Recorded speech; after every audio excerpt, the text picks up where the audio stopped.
Inizia stasera una nuova sezione di Molte Fedi, la Bibbia per l'uomo di oggi. Una sezione a cui teniamo molto, che nasce dalla convinzione che le domande di sempre, delle donne e degli uomini, attraversano le pagine della Bibbia, codice universale oltre ogni confessione. Perché la Bibbia ha un doppio profilo, è insieme un testo rivelato, quindi fondamento della fede individuale e collettiva dei credenti, però è anche un testo secolare, fondamento dell'ethos e della cultura occidentale. È proprio in questo pertugio, in questo interstizio che a nostro avviso si dovrebbe collocare un approccio laico alla Bibbia, in grado di superare uno duplice e speculare riduzionismo, quello confessionalistico, e ve lo diciamo da credenti, per cui la Bibbia non può essere letta se non in un contesto di fede, quello laicistico, per cui la Bibbia è culturalmente irrilevante e didatticamente marginale proprio in quanto testo religioso. Il risultato è che dall'una all'altra parte la Bibbia, il grande codice, lo chiama Frey, resta un testo sconosciuto ai più. Quasi tutti ce l'hanno in casa, immagino anche molti di voi, credenti e non credenti, però pochi la leggono.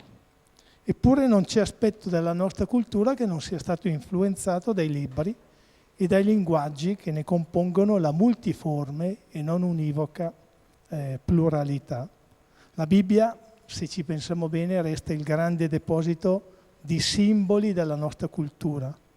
È un vocabolario dell'umano, delle passioni che ci animano, degli interrogativi eterni sulla vita, sulla morte, sul male.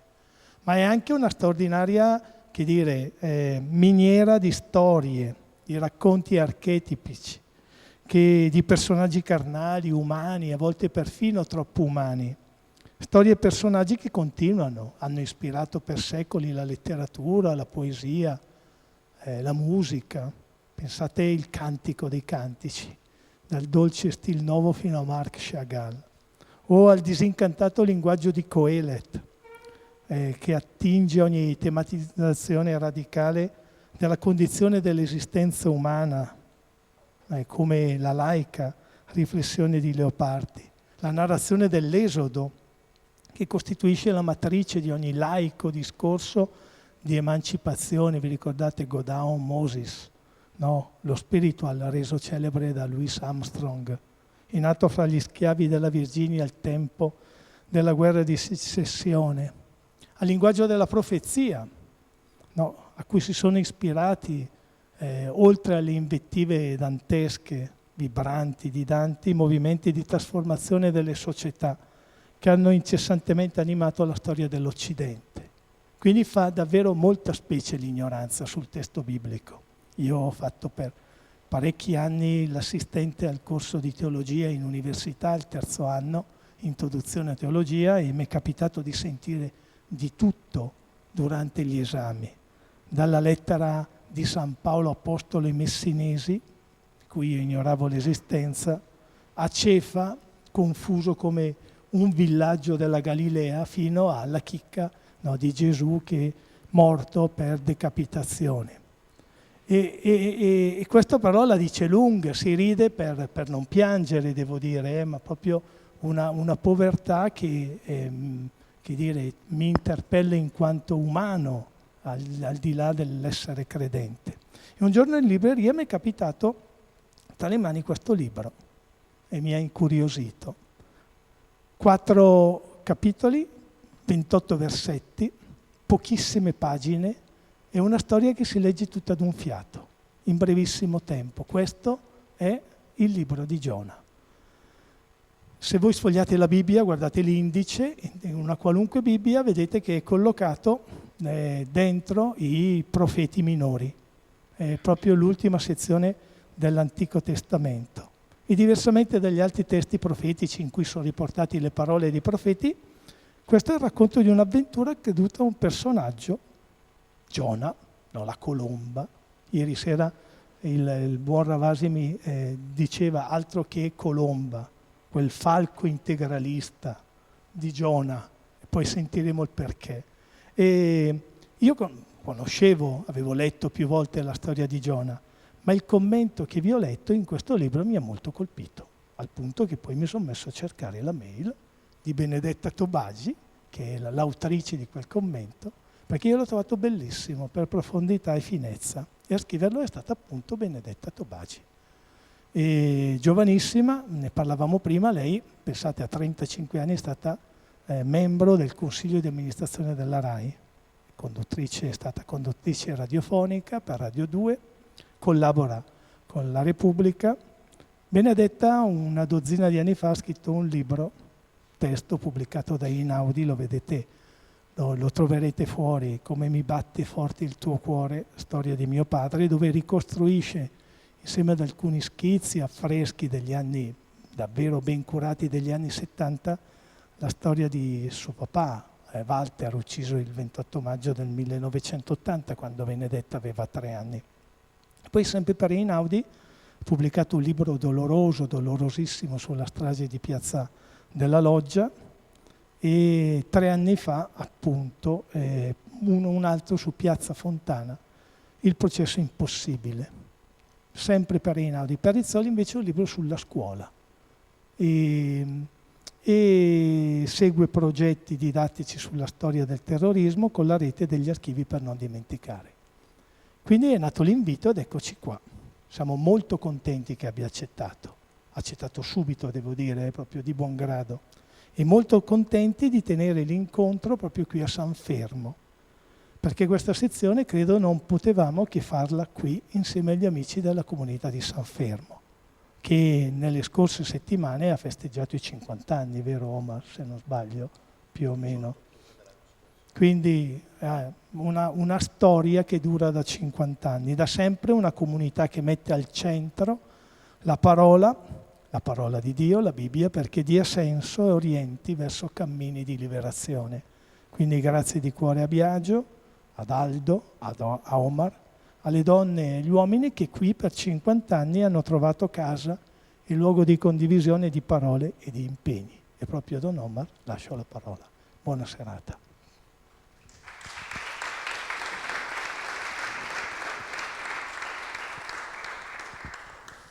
Buonasera a tutti e a tutte anche da parte mia. È davvero un piacere poter vivere questa serata ascoltando attraverso Benedetta una ritraduzione, nel senso proprio di un nuovo racconto e un cercare di entrare dentro le pieghe della vicenda di Giona.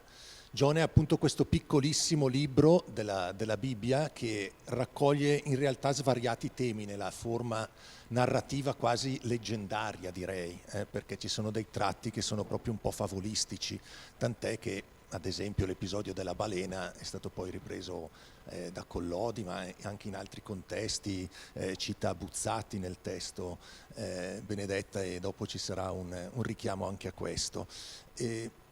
A differenza degli altri libri profetici di cui parlava prima anche Daniele, il libro di Giona non ci riporta le profezie del profeta, gli annunci, a volte anche appunto i richiami, le denunce forti, come abbiamo in mente Isaia, Geremia, Ezechiele, per parlare di quelli maggiori, ma anche tra i profeti minori ci sono dei profondi appelli al richiamo forte alla conversione, anche molto accesi. Mi viene in mente in questo momento Amos, Osea. Ecco, in Giona non troviamo nulla di tutto questo. In realtà il libro di Giona non riporta i detti, o meglio ancora le profezie, i discorsi, i richiami, gli appelli del profeta, ma racconta la storia di Giona, la storia dell'uomo Giona, del profeta, e una storia anche a tratti molto curiosa, molto ironica, in cui Giona esce anche in maniera, così lo definisce zuccone in diversi passaggi Benedetta, perché ce lo ritrae proprio anche con queste tinte molto colorite il narratore del testo biblico. E la vicenda penso sia per lo più conosciuta, però forse per sommi capi la richiamiamo, no? Giona viene appunto invitato, il primo appello a Giona è alzati, quasi a già sapere che il suo, uno dei suoi leitmotiv, uno dei suoi stili è quello in realtà di rimanere fermo, c'è un momento in cui proprio dormirà. Alzati, vai a Ninive, la grande città, per predicare appunto la conversione dei loro cuori, e la risposta di Giona è un no. Lui rifiuta, ma non è che risponde no, non ci va senza dire no. Prende, va a Tarsis, quindi questa località che è all'opposto di Ninive, salendo appunto su questa imbarcazione. Poi sappiamo che su questa imbarcazione si scatena una tempesta, ciascuno dei marinai invoca il suo Dio, ma la tempesta non si placa. Giona scende nella stiva, dorme, bello quieto, non si preoccupa, o meglio finge di non preoccuparsi di quello che sta succedendo, appunto dorme. Scendono a dirgli: ma stiamo tutti interpellando, pregando il nostro Dio, e prega anche tu il tuo Dio, no? E poi appunto esce, perché tirano a sorte secondo l'usanza del tempo per vedere di chi è la colpa, e esce che la colpa è di Giona. Allora a quel punto Giona esce allo scoperto e dice: sì, sono io che sto allontanandomi dal Signore. Quindi c'è proprio questo allontanarsi dal Signore che ritorna più volte dentro la narrazione di Giona. E allora la decisione è quella di buttarlo a mare, o meglio è lui che dice: per avere la soluzione del problema dovete buttarmi a mare. I marinai per la verità inizialmente desistono, cioè si arrabattono ancora per cercare di arrivare a riva, di mettere in salvo l'imbarcazione senza buttare a nave Giona, finché si accorgono che è impossibile, quindi devono desistere a questo, e nel buttare a nave Giona, poi a mare Giona, poi la tempesta si placa e c'è un primo, diciamo così, miracolo, un primo frutto di questo profeta a sua insaputa, senza la sua volontà, che questi marinai si convertono, perché poi si dice che si misero a pregare il Dio di Giona. Poi la seconda parte che conosciamo è il fatto che Giona non muore nel mare, ma viene appunto ospitato, potremmo così dire, nel ventre di questo pesce, di questo grande pesce, e c'è la preghiera all'interno di questo ventre, di questo nuovo utero, che riporterà una nuova vita, una nuova possibilità a Giona, in cui Giona innalza una preghiera in cui esce tutta la sua angoscia, tutto il suo peso, tutto quello che lui sta vivendo in questo momento, e poi lui viene gettato sulla spiaggia, e ancora nei pressi di Ninive arriva il secondo annuncio. Il secondo annuncio, questo Dio che non desiste nella sua intenzione, e a quel punto Giona va a Ninive, sicuramente non pieno di grande entusiasmo, ma si sente a un certo punto costretto ad andarci. E la meraviglia è che Ninive è una giornata di 3 giornate di cammino, ci viene detto dal narratore, e al primo giorno, dopo che Giona ha predicato per un giorno, questa città si converte, tutti, dagli uomini fino ad arrivare al re, che indice proprio questa conversione. Si vestono di sacco e di cenere, e dice il testo che appunto Dio si ravvide del male che aveva promesso di fare, quindi perdonò a Ninive. Potrebbe finire qui, quasi un happy end, se non che la storia continua, e continua con Giona che è arrabbiato, per cui è risentito del fatto, lo sapeva, dice: è per questo che io non volevo andarci, perché sapevo che poi tu li avresti perdonati. E quindi qui subentra nuovamente tutta la questione, che è una delle parti a mio parere più interessanti, perché quella che c'è in gioco è la questione di Dio, quale volto di Dio esce da questo brano, e quale volto di Dio ha Giona, e a quale volto di Dio ci vuole aprire, e appunto il profeta si indispettisce di questo e si va a porre in un capanno a oriente della città a vedere come sarebbero andate avanti le cose, magari pensando che Dio tornava ancora sui suoi passi, stava lì un po' ad osservare.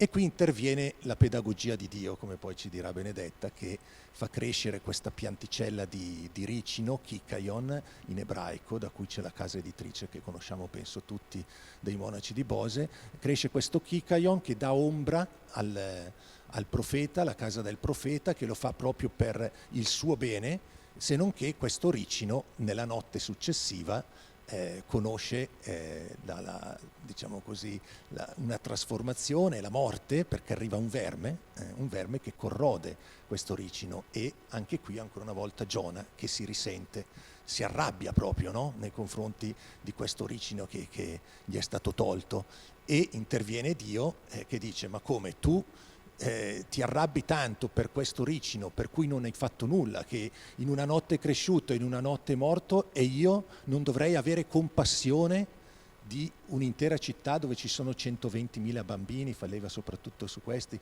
120.000 persone che non sanno distinguere tra la destra e la sinistra. Qui qualcuno dice che essendo 120.000 persone che non sanno distinguere tra la destra e la sinistra si riferisca più ai bambini che non agli uomini, perché si calcola che Ninive fosse una città di 600.000 abitanti, però qui entreremo in un ramo interpretativo che in questo momento non ci interessa. E la domanda rimane aperta, perché poi il libro si conclude così, si conclude con questa domanda: se era giusto o no questa compassione, questa misericordia di Dio, e Giona come risponderà a questo nuovo volto di Dio che si è rivelato. Allora, da questa breve carrellata, questo breve riassunto, capiamo che appunto questo racconto, pur nella sua forma leggendaria, raccoglie in realtà il travaglio esistenziale di quest'uomo. Possiamo dire che quello che c'è in gioco qui ha una connotazione universale, ci possiamo per certi aspetti riconoscere un po' tutti in Giona, perché ci sono alcuni aspetti del nostro percorso umano e del nostro percorso di fede che Giona ha attraversato e che sono universali. No, la Bibbia come codice dell'umano, si diceva, quindi come qualcosa che parla all'uomo di tutti i tempi, e io ho provato a individuarli questi aspetti. C'è il tema della chiamata, il tema della conversione, il tema della giustizia, il tema del rapporto con persone, culture, mentalità, religioni diverse, i marinai da una parte e i niniviti dall'altra. C'è il tema della visione di Dio, a cui prima già accennavamo, che è probabilmente la questione per eccellenza di Giona, e poi ci sono tutti i nostri allontanamenti, le nostre fughe, le nostre resistenze, che sono espresse nel profeta Giona, ma che abbiamo un po' tutti presente. Allora, venendo a Benedetta, a quello che ha scritto nel suo libro, partirei da una frase che dice subito all'inizio, nelle prime righe, in cui afferma: Giona parla ancora con sincerità disarmante a noi e di noi. Allora la domanda è: in quali aspetti questa figura hai avvertito che parla di te a livello personale al punto di scriverci questo libro? Cioè, in che cosa parla di te e a te la figura di Giona, e perché in 45 secondi, come dicevi prima, hai scelto di dire: io commenterò questo testo di Giona su proposta appunto dell'editore. Grazie, buonasera a voi che siete qui, buonasera alle persone che ci seguono in streaming. La trama di Giona vi è stata raccontata, io spiego questi 45 secondi.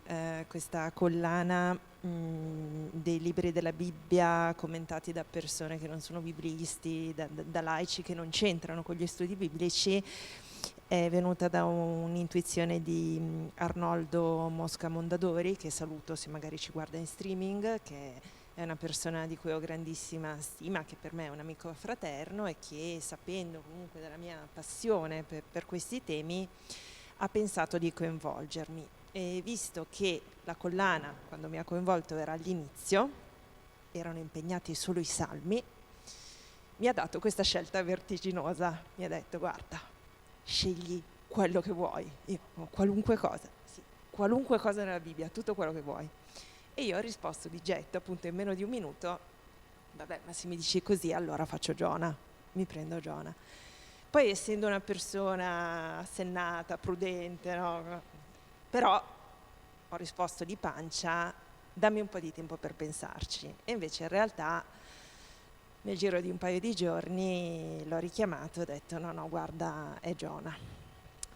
È Giona, e questo è un libro in cui io non uso l'io narrante come ho fatto in altri scritti, quindi non è un libro che parla direttamente della mia vita, esplicitamente della mia vita, ma è un libro molto intimo. Io ho scelto Giona perché è uno qui siamo appunto in una comunità di base, per cui immagino tra persone che comunque hanno una frequentazione con il testo intensa e prolungata nel tempo. Diciamo, io ho avuto alti e bassi nella mia vita nei rapporti con le scritture, però il rapporto con Giona è di vecchia data, è proprio un libro che ho nel cuore da tanto tempo e non ce l'ho nel cuore come per esempio, a un certo punto ho detto, boh, magari mi potrei cimentare con Coelet, no? Che è talmente bello, è un libro talmente inesauribile, però mi sono resa conto che parlare di Giona mi avrebbe coinvolto maggiormente. E il motivo per cui l'ho scelto è che se ci mettiamo a ascoltare veramente questo libro ci interpella sulla domanda più radicale di tutti come esseri umani, che è come si diventa ciò che si è, che poi è la domanda dell'oracolo di Delfi, che poi è stata ripresa da Nietzsche, che poi è il tema, siamo qua su questa terra, come diventiamo ciò che siamo. Ma la cosa geniale di Giona è che Giona è tremendo, cioè, tu l'hai raccontato perfettamente, l'hai raccontato però con un certo aplomb. La verità è che se vi viene voglia, spero, se non l'avete riletto prima di venire, tanto è così breve che ve lo rileggete appena tornate a casa, è un libro profondamente umoristico. Io me lo sono sempre immaginato in queste vignette schizzate a china, perché è un libro che comincia con un profeta che viene interpellato e scappa a gambe levate dalla parte opposta, perché anche se uno non conosce Ninive, Medio Oriente, Tarsis, che fondamentalmente vuol dire andare verso Gibilterra, viene detto 2 volte in poche righe che Giona proprio scappa lontano dal Signore. E ha sempre questa qualità un po' fumettistica, un po' favolistica, però c'è questa qualità umoristica che quindi rende molto attraente la storia. Giona in sé, il motivo per cui io credo che ci si possa sentire legati a lui, è che Giona, appunto è stato detto e poi ci torneremo, quando comincia a predicare diventa un integralista tremendo, no? Aggiungo una cosa, è molto interessante perché il libro di Giona parla di un momento in cui c'è evidentemente un'apertura nel momento in cui il libro viene scritto, ed è molto interessante perché in realtà gli infedeli, le persone non ancora convertite nel libro di Giona fanno una figura molto migliore di Giona, perché Giona è di dura cervice, scappa, non ne fa una giusta, poi è risentito eccetera. Invece vediamo che i marinai, no?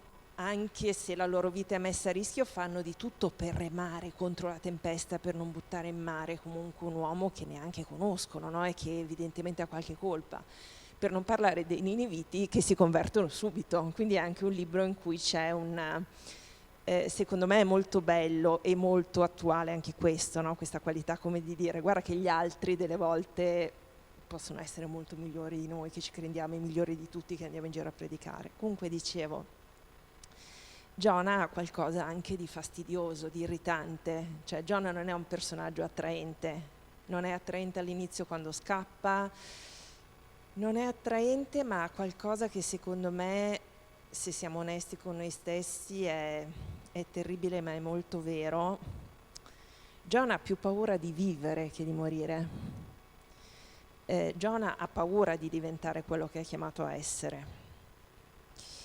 E ci sono tutti questi aspetti appunto che sono profondamente irritanti. Io in particolare appunto li trovavo molto irritanti e sentivo che mi provocavano molto profondamente, per cui mi sembrava proprio una bella occasione di cimentarmi con questo testo per andarlo a sviscerare. Vi dico subito che l'ho scelto anche perché mi dava l'occasione di, come dire, raccontare a voi lettori, parlarvi di un teologo la cui lettura per me è stata, insomma i suoi libri proprio mi hanno cambiata profondamente, che è un teologo dissidente, Eugen Drewermann,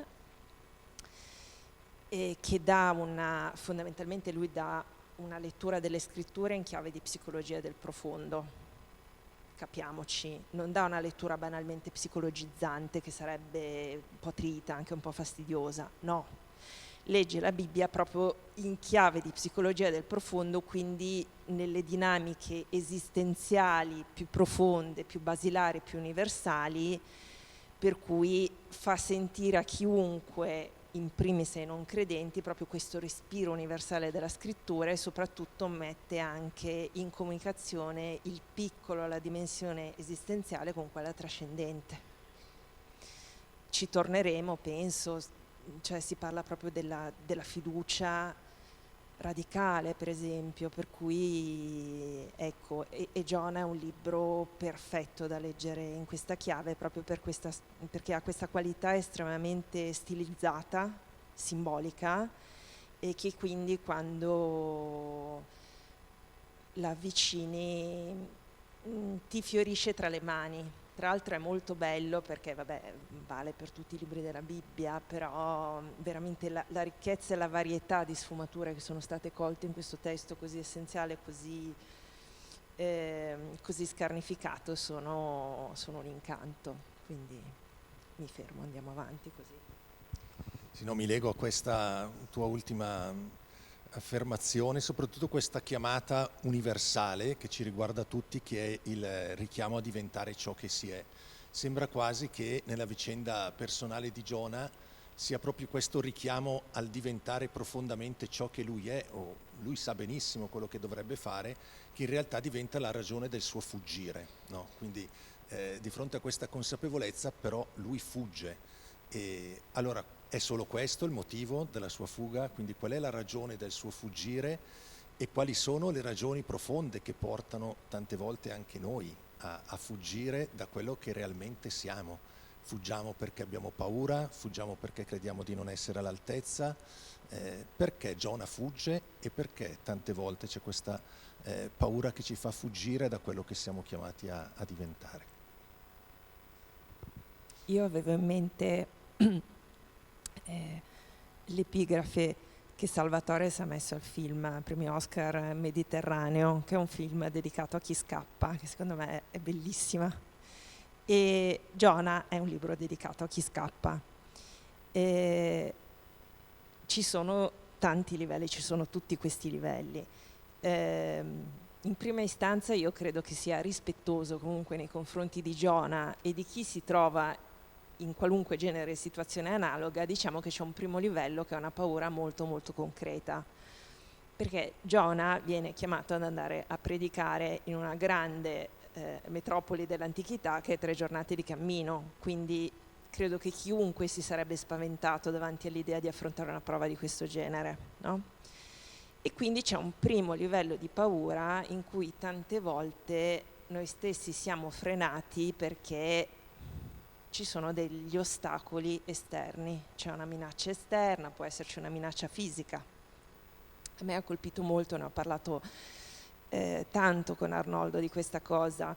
Il libro di Giona piace molto a Papa Francesco, ne ha parlato spesso in delle prediche all'estero, per esempio in un'omelia a Ciudad Juárez, che è una città dove un sacco di donne vengono regolarmente ammazzate. Il Sud America è una terra dove gli attivisti e le attiviste donne soprattutto vengono continuamente uccise, per cui diciamo rispettosamente diciamo che c'è un primo livello in cui, se pensiamo alla situazione, capiamo che Giona scappa perché ha paura per la sua pelle, per la sua incolumità.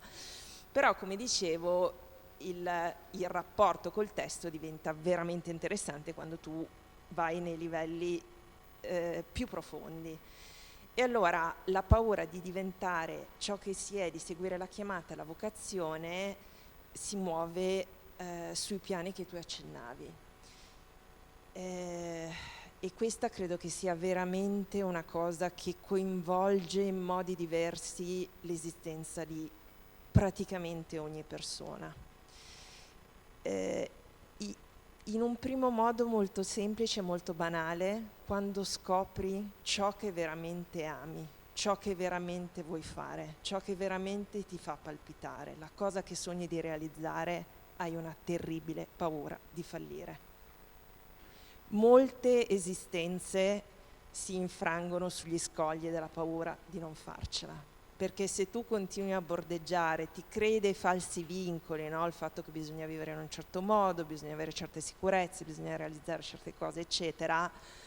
Volendo, ci sono persone che riescono a appunto bordeggiare, navigare tutta la vita evitando di mettersi in gioco su quell'unica cosa, su quelle poche cose che sono veramente ciò che amerebbero fare. E credo che sia il motivo per cui io l'altra sera guardavo un documentario meraviglioso dedicato a un grande architetto, Gary, un architetto americano girato da un grande regista, era proprio un documentario sulla creatività, e comincia con loro due che si confrontano con il terrore, perché quando poi, chiaramente quando entri in quegli ambiti, quando scegli un lavoro creativo, sei senza rete. E per cui c'è questa grande paura di fallire, di deludere gli altri, ma anche di deludere noi stessi, di non farcela, di non essere originali. Spesso un'altra cosa, un altro scoglio in cui molte esistenze, in cui tutte le nostre esistenze prima o poi urtano, è il fatto che se tu decidi di seguire le tue convinzioni intime, la tua vocazione profonda, questo ti porta spesso a situazioni di rottura con le persone che hai intorno. Può essere la tua comunità, i valori della tua comunità, le convinzioni, la famiglia, poi è altamente formativo, no? I parricidi, i matricidi simbolici, però bisogna avere rotto davvero in maniera drammatica con la propria famiglia d'origine anche per sapere quanta sofferenza questo comporta, no? Poi dopo può essere una scelta feconda, ma c'è molto dolore in questo. E io leggendo Giona pensavo anche, caspita, però tante volte è anche molto doloroso perché per diventare davvero chi sei a un certo punto devi mollare tutti gli ormeggi. A un certo punto, per esempio, bisogna anche staccarsi dai maestri, per esempio anche dalle figure di riferimento, anche questo può essere molto difficile, perché laddove c'è amore, laddove c'è un debito di gratitudine, tante volte il distacco è ancora più difficile. Comunque, in generale, essere fedeli a se stessi, alla propria vocazione, ai propri principi è difficile, perché prima o poi devi fare delle scelte che sono scomode, o lo sono oggettivamente perché mettono a rischio la sicurezza materiale, oppure ti costringono a sradicarti dalla tua comfort zone, dall'entrare in rotta o dal dover comunque rinunciare all'approvazione e all'amore degli altri. E questi io credo che, declinati in tutti i modi che vi possono venire in mente, sono davvero le esperienze universali del diventare ciò che si è. E infatti io ho sempre sentito il libro di Giona molto legato a un altro libro per me fondamentale, infatti molti di voi spero che l'avranno già letto, lo consiglio magari a chi non lo conosce, Il cammino dell'uomo di Martin Buber. Non è vedo che qui in sala annuiscono, per cui lo dico più per quelli in streaming. È un libro durissimo in realtà. Io mi ricordo che l'ho letto da ragazza la prima volta e io in realtà sono rimasta tramortita dal libro di Martin Buber, perché a un certo punto ti dice, bene, no? Riprende proprio le domande bibliche della Genesi, no? Dio fondamentalmente ti chiede dove sei tu nel tuo mondo, cosa sei qui a fare, te lo sei chiesto? Poi ti dice devi capirlo e poi ti invita alla risolutezza. Cioè il cammino lo devi seguire, no? Chiaramente leggerlo a 20 anni, io consiglio di leggerlo a 20 anni, perché sono quegli shock salutari, cioè se non la maggior parte dei ragazzi se le fanno già queste domande, però diciamo è un libro che ti aiuta anche a metterla a fuoco molto bene. E poi è un libro che dice con grande semplicità una cosa stupenda, no? Tutto nutrito di riferimenti biblici, che il punto è che noi non siamo chiamati a essere grandi cose, no? Tante volte, no? Ci sono complessi, sensi di inadeguatezza, ma chi sono io per? No, tu sei chiamato a essere te stesso, cose piccole, cose grandi. Tu sei chiamato a fare qualcosa e devi capire cosa, con i tuoi talenti che devi scoprire quali sono, mettendoli in gioco tutti nel tuo mondo. E è una parola, no? Però appunto non ti sarà chiesto perché non sei stato Abramo. Quando andrai nell'oltre ti verrà chiesto tra le varie cose, se sei stato te stesso e perché eventualmente non sei stato te stesso, che cosa ti ha bloccato. E questa lettura di Buber mi aveva veramente, veramente incantato. E questo ha a che fare con un altro tema radicale, che è un'altra domanda radicale, no? Perché non sei te stesso, che poi vuol dire perché non ami te stesso abbastanza no? Da concederti di provare, no? E dare a te stesso il nutrimento e l'amore per incoraggiarti e affrontare il cimento. E spesso si scappa anche per questo, perché in realtà, e Giona parla di questo, cioè io sento molto presente in questo suo, particolare all'inizio, quando c'è la tempesta, appunto sono delle pagine eccezionali. Sì, c'è l'estrazione a sorte, diciamo, c'è tutto il meccanismo narrativo. Giona viene individuato, riconosce di aver avuto torto e dice ai marinai: buttatemi in mare. E poi ha questo suo momento di sconforto profondissimo, di disperazione assoluta. E lì sentiamo quanto, se mai lui aveva avuto amore per se stesso, in quel momento l'ha perso completamente. E lì succede qualcosa, perché in quel momento in cui lui si sente un inutile relitto condannato alla morte, allora è in quel punto che si abbandona e prega e si apre a qualcosa di più grande. Pensate quant'è profonda questa cosa, no? Tante volte ci vuole veramente un'esperienza, ci vuole qualcosa che stravolge, ci vuole una tempesta che manda all'aria della tua vita, ci vuole qualcosa di veramente drastico per mandare tutto all'aria, mandare in crisi tutto il tuo sistema e costringerti appunto a guardarti in questo specchio dico tremendo perché è una grande prova, guardare veramente la propria vita e capire se si riesce ad avere amore per se stessi, si riesce ad avere la speranza che qualcosa possa cambiare, di poter cambiare. Sì, anche qua secondo me c'è un collegamento, una domanda successiva che volevo farti, che appunto come se ne esce, no? Un po' da questa paura che ci ingessa, che non ci fa andare avanti, e c'è questo toccare con mano in alcune esperienze drammatiche della vita, che è la tempesta di Giona, ma che sono le più o meno grandi tragedie che possono, o sfide anche, che possono venire contro di noi e che noi le pensiamo troppo grandi, e invece sono quelle opportunità che forse ci sono date. E quindi come la si supera a volte questa paura di non riuscire ad essere all'altezza di quella che è la chiamata al diventare noi stessi. Penso che una risposta stia proprio nel ritrovare la fiducia, quella fiducia che Giona inizia a ritrovare lì dentro quel ventre, con quella preghiera di cui si diceva prima. E allora su questa fiducia voglio citare due passaggi del testo di Benedetta, per poi appunto fargli questa domanda. A un certo punto, citando Dreverman, di cui già ci ha parlato, dice che Dreverman dedica delle pagine bellissime per spiegare come l'angoscia che scaturisce dalla perdita della fiducia originaria nel fatto che noi meritiamo di esistere e di essere amati per quel che siamo, senza bisogno di sforzi o giustificazioni, è la ragione profonda, questa angoscia che ci fa perdere la fiducia originaria, è la ragione profonda per cui continuiamo a smarrirci e finiamo per fare del male a noi stessi e all'altro. E in un altro passaggio del libro dice: la fragilità più grande di Giona è proprio questa sua profonda mancanza di fiducia in Dio, nella vita, nella possibilità di rimediare agli errori. Ecco, io questa mancanza di fiducia la sento forte anche dentro questo tempo, che possiamo chiamarlo anche per noi un tempo di tempesta, un tempo di grande fatica che stiamo attraversando, e in cui la fiducia è messa a dura prova. E come possiamo ritrovarla? Da dove ripartire per ritrovare fiducia?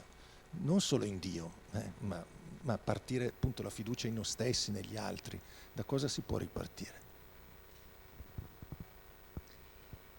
Ma così di primo acchito a me viene da dire, cioè alla fine il cuore di tutta la questione stava già nel Levitico, cioè non è arrivato col Nuovo Testamento, ci viene detto ama il prossimo tuo come te stesso, il che vuol dire devi amare te stesso davvero per quello che sei veramente, con tutte le ombre che hai, con tutte le cose che magari scappi tutta la vita per non volerle affrontare. Allora a quel punto ti vedi, se sei capace di dare amore anche alle cose di te che ti fanno schifo, che pensi che ti rendano indegno, di cui ti vergogni, è chiaro che sei nel mondo in un altro modo.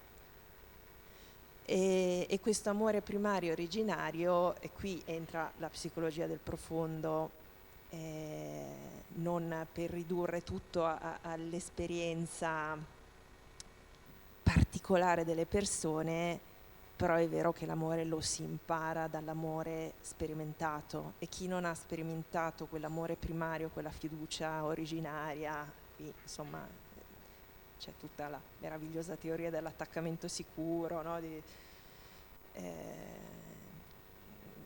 Insomma i cardini proprio della psicologia occidentale, no? È chiaro che se tu non hai sperimentato da bambino, quando sei venuto al mondo, questa fiducia, questa sicurezza, questo amore, poi la vita è in salita.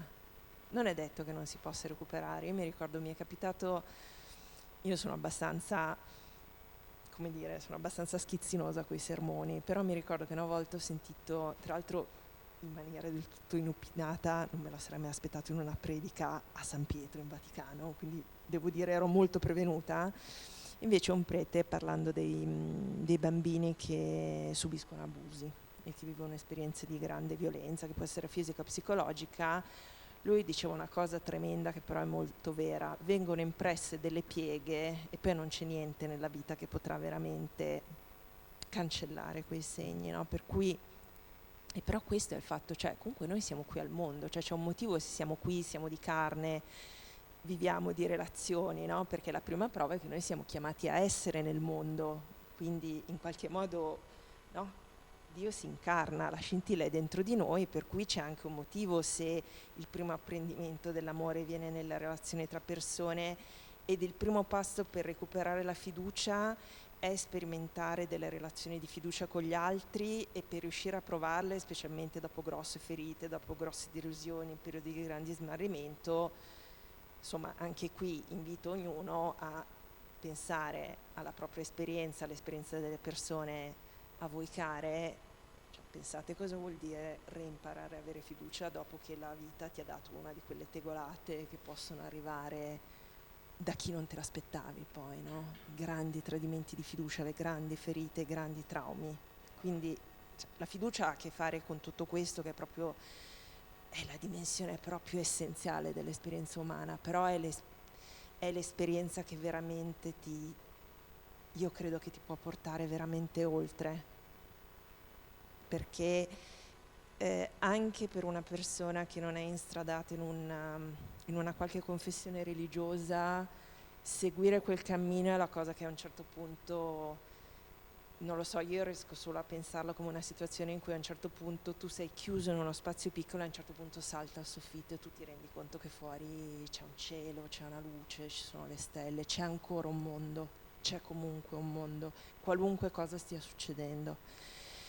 E però la prima cosa è coltivare i rapporti umani, e però vuol dire cominciare da sé, coltivare se stessi, perché in realtà siamo anche in un'epoca, si dice sempre, hanno scritto valanghe di libri ed è vero, in un'epoca di enorme narcisismo, ma in realtà il narcisista è una persona che ha delle profondissime ferite, no? Per cui cerca sempre l'amore degli altri, in qualche modo cerca sempre di riempire come un rapace o come un vampiro degli enormi vuoti, perché in realtà è una persona che non ha un autentico amore di sé, non ha il senso di questo pieno, non ha questo nucleo caldo che a un certo punto, se te l'hanno dato oppure se con le unghie e coi denti hai lavorato per ritrovarlo, quello poi non te lo toglie più nessuno, perché resta lì.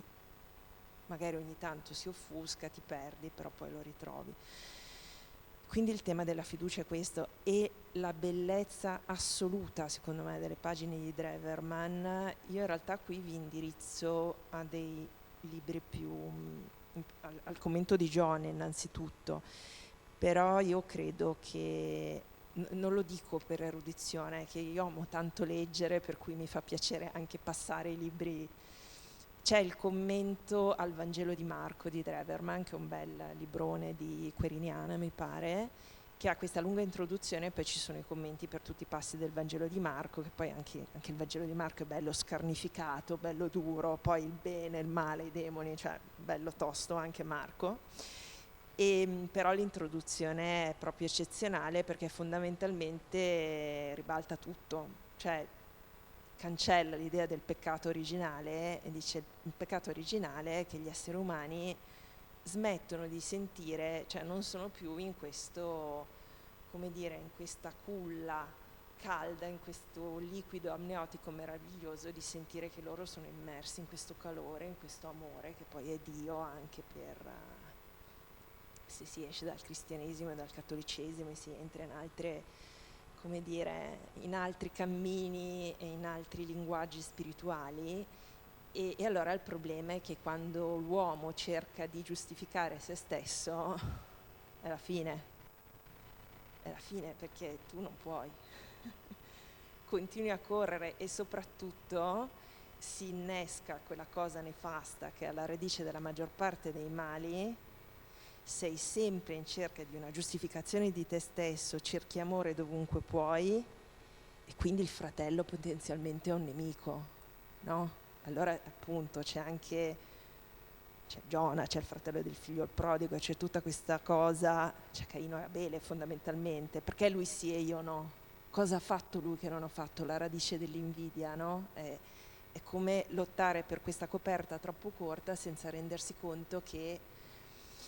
E qui comincio a introdurre il mio amatissimo Dino Buzzati, poi arriviamo al racconto che cito, che da assolutamente addirittura non credente, in realtà nei suoi racconti ci sono delle aperture veramente anche quasi mistiche. Mi pare che si intitoli Racconto di Natale, nella Boutique del Mistero, in cui si parla di questa, una chiesa, come può essere questa, prima di Natale, che è piena di Dio. A un certo punto un mendicante bussa alla porta e il sagrestano, che è così fiero di avere questa chiesa piena di Dio e sta per arrivare il vescovo, lo mette: no, non può entrare. Allora Dio sparisce. E allora tutto il racconto è questo sagrestano disperato che va a cercare Dio, e tutte le volte che va vigilia di Natale in questi luoghi pieni di amore, pieni di Dio, chiede un pezzetto di Dio e gli dicono: no, è nostro. E poi alla fine, non ve lo dico, andatevi a leggere anche questo perché è meraviglioso, però la lettura di Dreverman è veramente, però è bellissima, perché ribalta anche questo, cioè proprio via i sensi di colpa, via il concetto di colpa. E c'è, che bella, sì, mi è venuta in mente questa poesia della Wisława Szymborska, non mi ricordo neanche se la cito. No, vedete, perché in realtà ci sono delle cose che io veramente ho letto tanto negli anni, per cui certe cose non mi ricordo neanche. Comunque, grande poetessa polacca, premio Nobel, eccetera, e lei, lapidaria, in una poesia scrive: so che finché vivo niente mi giustifica. Io mi ricordo che quando l'ho letta, cioè è come, sono quelle cose, ci ha messo un po' a arrivare. Poi quando è arrivato è stata una specie di tsunami, no? Perché è un modo molto elegante di dire, cioè in realtà non devi fare del tuo meglio, però cioè, se rimani in quell'ottica lì niente sarà mai abbastanza. Cioè bisogna proprio resettare tutto e cominciare a dire: va tutto bene, sei amato comunque, meriti, tu come chiunque altro merita di stare qui, di esistere, di essere amato, di essere accettato, di essere accolto. Poi non possiamo farlo con tutti, però l'idea è quello. E poi chiaramente una volta che parti da quello, poi è chiaro che sei chiamato ad alzarti e andare a fare del tuo meglio. E però è proprio uscire dalla logica della performance, e a livello intimo, non lo so, io è una cosa, credo che sia, come dire, un crinale su cui, insomma, io personalmente non ho ancora finito di stare lì a ravanare perché è molto profondo. Cioè, sono cose proprio che lavorano molto nel profondo, e quando pensi magari di essere riuscito un po' a disinnescarle, poi magari capita qualcosa, perché poi la vita si muove, allora cambia, e allora si è messo di nuovo alla prova su quel fronte. Oppure si è messo alla prova su un lato di te che ancora non avevi conosciuto. E mi fermo così. Sì, tra l'altro mentre parlavi mi tornava alla mente un altro libro che ha scritto un teologo americano, Matthew Fox, su questo tema. Original Joy. Esatto, che è la Original Sin. Original Blessing, che è proprio la benedizione originaria, no? E appunto scardinando questa centralità o questa assolutezza del peccato originale, e dire e che si avvicina, perché poi pone la via creativa, dopo aver fatto la via negativa, la via creativa, sviluppando soprattutto la dimensione della creatività, della fiducia e della liberazione di sé, che sento molto vicino. Arriviamo al pesce, che appunto è quell'ambito, appunto quel nuovo utero, io lo chiamo così, un po' questo ventre che permette a Giona di rinascere nonostante se stesso, anche se per lui era meglio morire che vivere, lo dirà anche dopo. E quindi questo pesce cosa rappresenta? E questo richiamo, questa analogia, questo parallelo che hai fatto appunto con il Colombre, il racconto di Dino Buzzati. Beh, per il cristianesimo Giona passa 3 giorni nel ventre del pesce, e per questo viene considerato figura del Cristo che rimane nel sepolcro 3 giorni prima di risorgere. Quindi parliamo proprio del momento del massimo dell'oscurità che prelude alla risurrezione, quindi siamo proprio al cuore del messaggio di fede. E il pesce, tra l'altro la cosa interessante, appunto l'hai detto prima nel racconto, non ci siamo soffermati bene sul fatto che scoppia una tempesta, Giona va nella stiva e dorme, il che è sommamente metaforico della forma proprio di alienazione, di distacco dalla realtà a cui Giona arriva. Può essere alienazione, può rappresentare una forma di depressione, di distacco dalla realtà, tutto questo comunque lui dorme.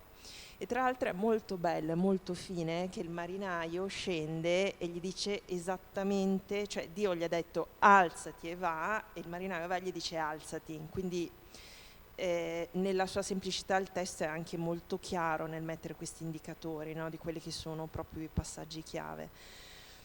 E quindi il pesce,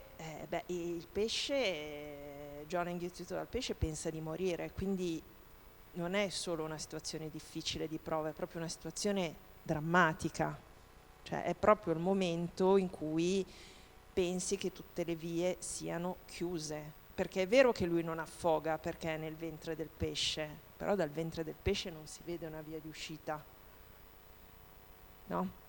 Poi è un pesce che insomma è come dire, è un pesce uterino, non è un pesce che lo digerisce, lo disintegra, però comunque è la situazione di stallo, di scacco. E anche qui io invito ognuno a riempire questo simbolo dell'esperienza che sente di più rispetto a questo stallo. A me vengono immediatamente in mente le situazioni di stallo fisico, cioè una grave malattia.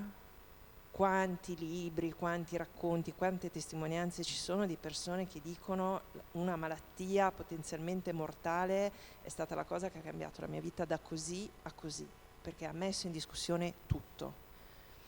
E la malattia può avere quell'effetto anche quando alla fine la persona muore, non guarisce, cioè comunque la valenza trasformativa ci può essere ugualmente, tanto dobbiamo morire tutti prima o poi, io non sono una particolarmente ottimista, però Insomma, questo porta anche sulla prospettiva corretta alla fine. Oppure ci può essere lo stallo psicologico, e leggendo Giona in chiave di psicologia del profondo, pensando a quel suo sonno profondo, a quel suo ottimendimento, può essere anche un'esperienza di profonda depressione, in cui non si riesce a vedere, non si riesce più a trovare gioia nella vita, non si riesce a vedere speranze in niente, non si riesce neanche a alzarsi dal letto.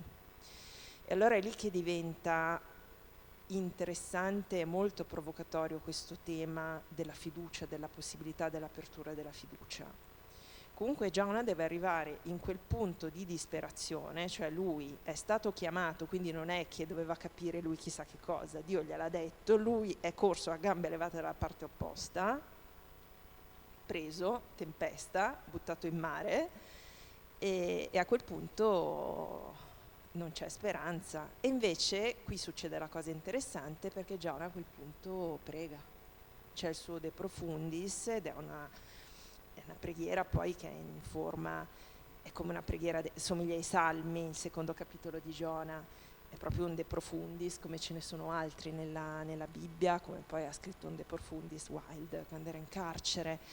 E però è proprio quel momento in cui una persona nuda, disperata, allora a quel punto si abbandona, e si abbandona a qualcosa di più grande. A me ha sempre colpito molto, avevo visto questo bel film con Joaquin Phoenix, non mi ricordo il titolo, comunque fondamentalmente è un uomo che fa un incidente, rimane paralizzato, poi diventa un grande fumettista, però racconta anche i passi degli alcolisti anonimi, e mi ha sempre affascinato molto, e lì lo racconta molto bene. Anche le persone che non sono credenti, uno dei passi fondamentali è imparare a abbandonarsi a qualcosa di più grande, uscire da questa realtà umbilicale in cui sei sempre lì avvitato su te stesso. E ovviamente nell'esperienza dei alcolisti anonimi o delle altre forme di tossicodipendenza c'è una forma anche di disperazione, e spesso di arrivare all'osso della vita, a rischio di morire molto molto estrema, oltre che a delle colpe molto grandi nei confronti delle altre persone, per cui anche situazioni in cui, cioè, noi sentiamo che Giona, al di là di tutto, cioè Giona prega Dio perché non sa come perdonare se stesso comunque, e questa è un'altra esperienza che comunque è nella vita di molte persone. Anche lì si parla spesso dell'eccesso di indulgenza, però a un livello profondo il perdonare se stessi è difficile come amare davvero se stessi, perché comunque richiede un grado di onestà impegnativo.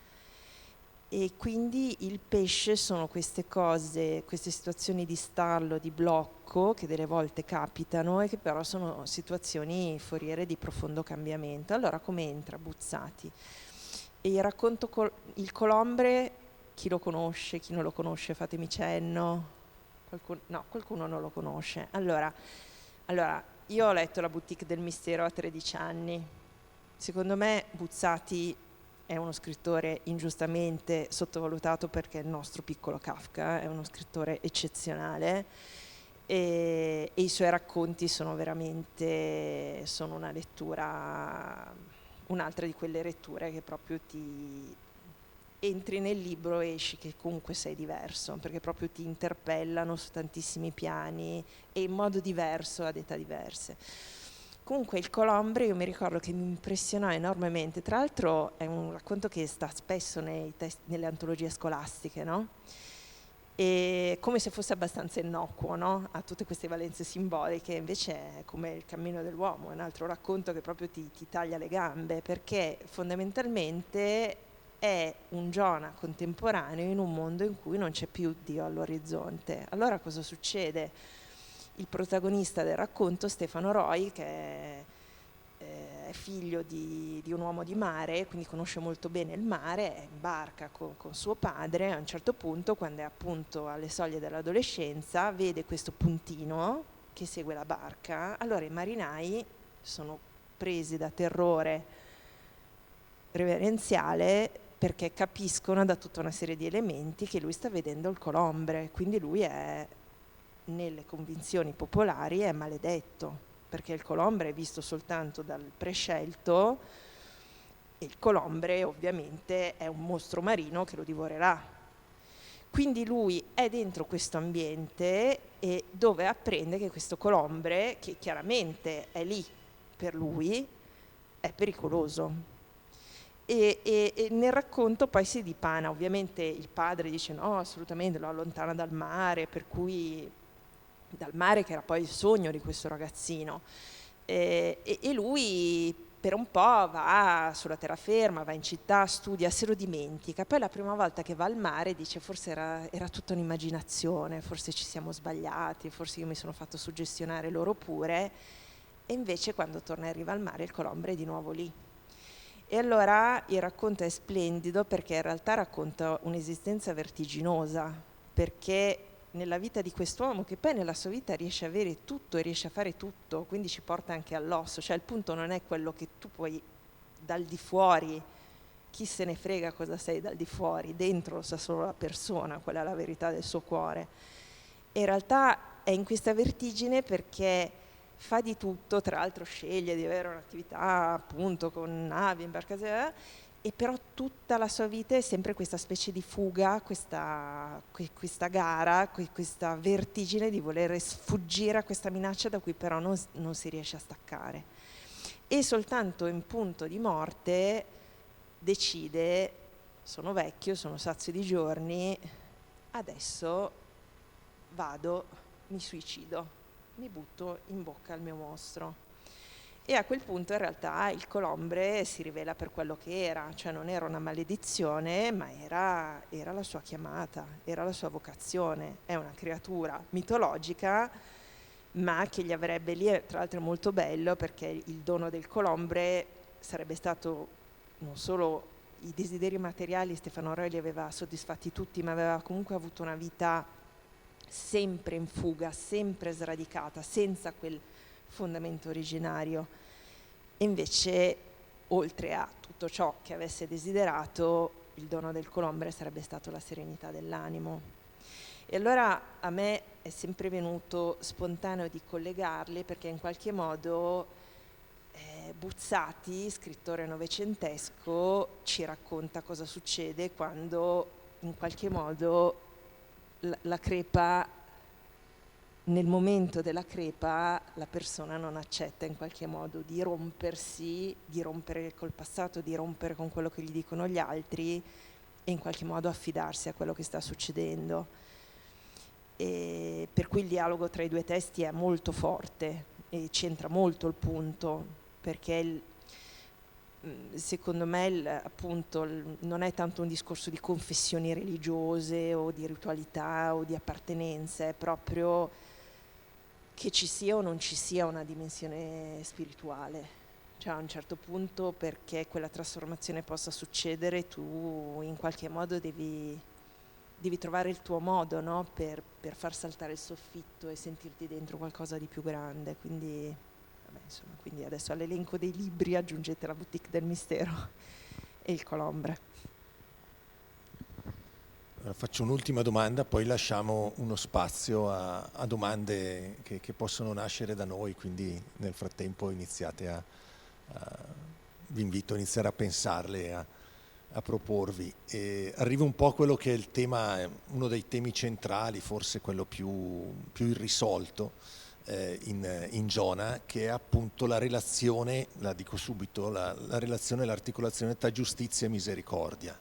No, questo appunto Dio che di fronte alla conversione di Ninive si ravvede, appunto perdona, però questo perdono, questa compassione di Dio incontra l'ira, il risentimento di Giona, che non può accettare un Dio così. E quanto ha torto Giona rispetto a questo, cioè quanto è giusto che le malefatte dei Niniviti siano così improvvisamente cancellate, come si può accordare insomma questa giustizia, questa pretesa di giustizia che comunque spinge Giona, seppur con questo essere falco integralista come si diceva prima, e questa misericordia di Dio che pare invece da un momento all'altro cancellare tutto.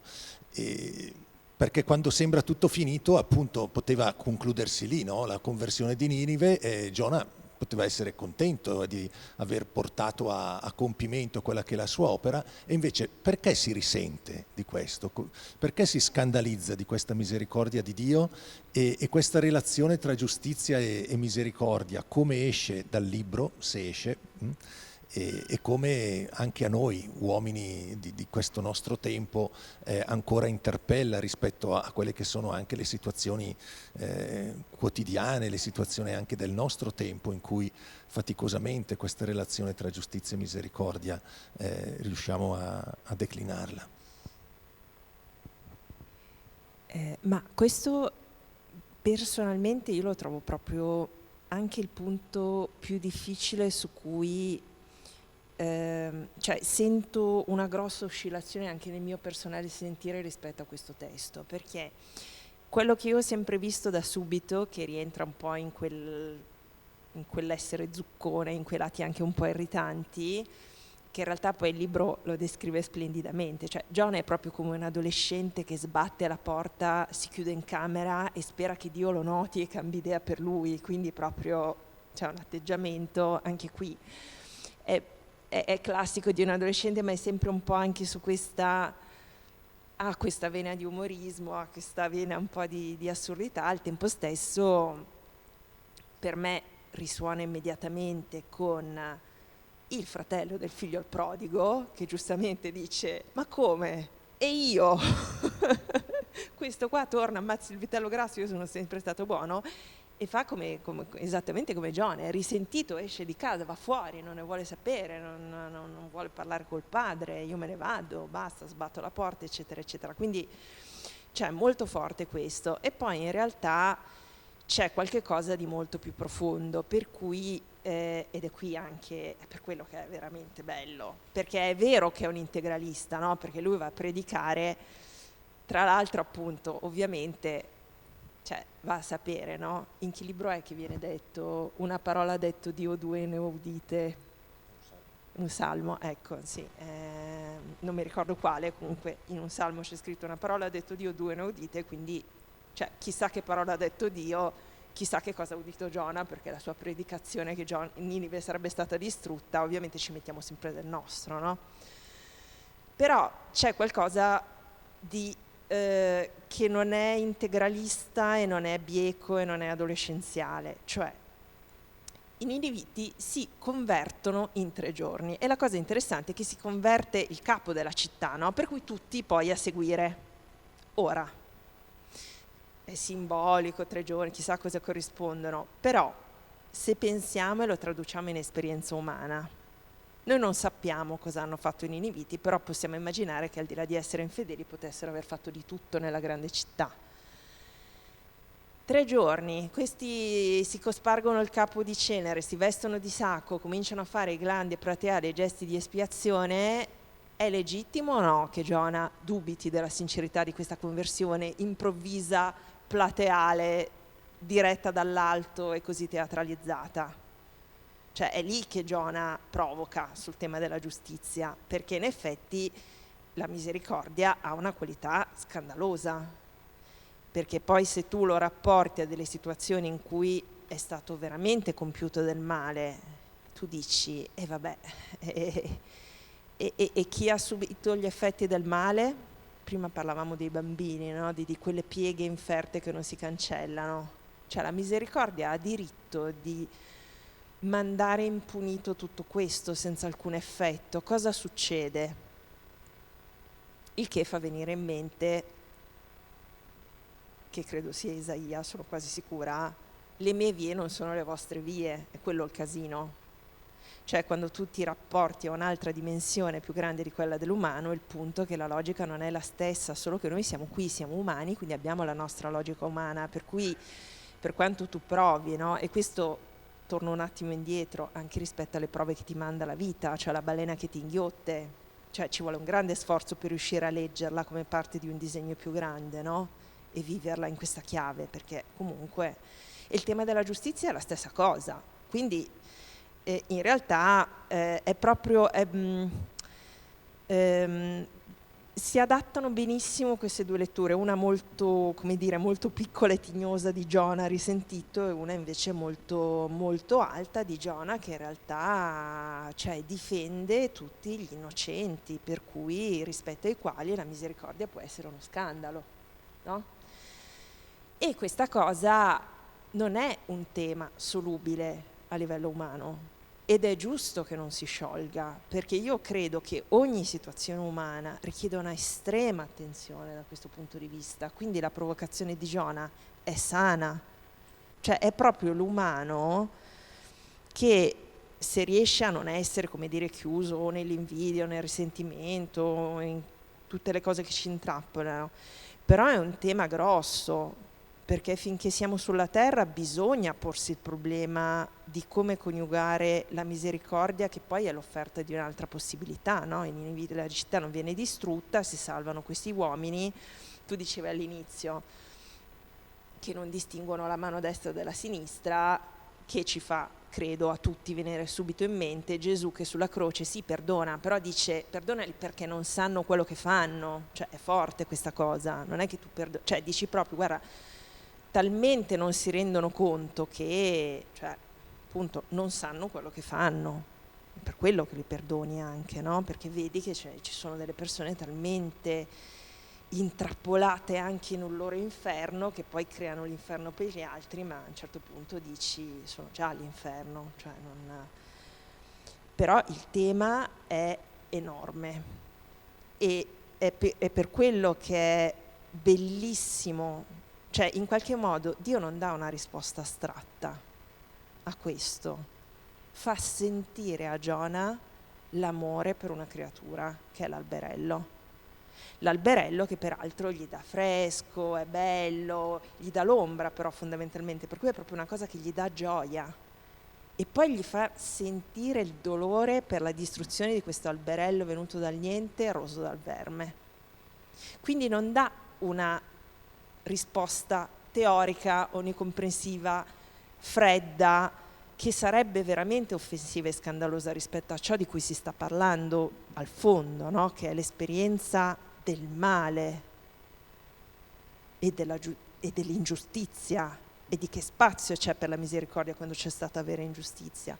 No, gli fa sentire questa cosa e gli dici: ma tu ti senti così, ma ti rendi conto che queste sono tutte le mie creature? Per cui dicevamo la fiducia, l'apertura che nasce dall'esperienza dell'amore. Gli dice: guarda, devi proprio come... Io lo trovo affascinante perché è come si indica come direzione un salto di livello. Cioè, se tu rimani al livello semplicemente umano del pareggiare i conti, non c'è una soluzione. A un certo punto ci può essere un salto in una direzione più vitale, e però Dio riesce a farglielo sentire solo dicendo: ma ti rendi? Poi vabbè, la cosa in realtà che io trovo tenerissima è che Dio dice: non solo ci sono tutti questi inviti, per non parlare degli animali, per cui è proprio questa attenzione a tutta questa dimensione creaturale, e dire: è per quello che io do una speranza, no? Provo a usare una logica diversa. Però non è un tema che tu sciogli.